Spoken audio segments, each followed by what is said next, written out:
In 2291, in an attempt to control violence among deep space miners, the New Earth government legalized no-holds-barred fighting.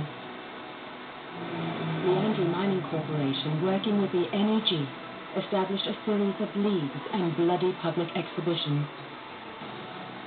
The fight's popularity grew with their brutality. Soon, Leandri discovered that the public matches were their most profitable enterprise. The professional league was formed. A cabal of the most violent and skilled warriors in known space selected to fight in a grand tournament. Now it is 2341. 50 years have passed since the founding of Deathmatch.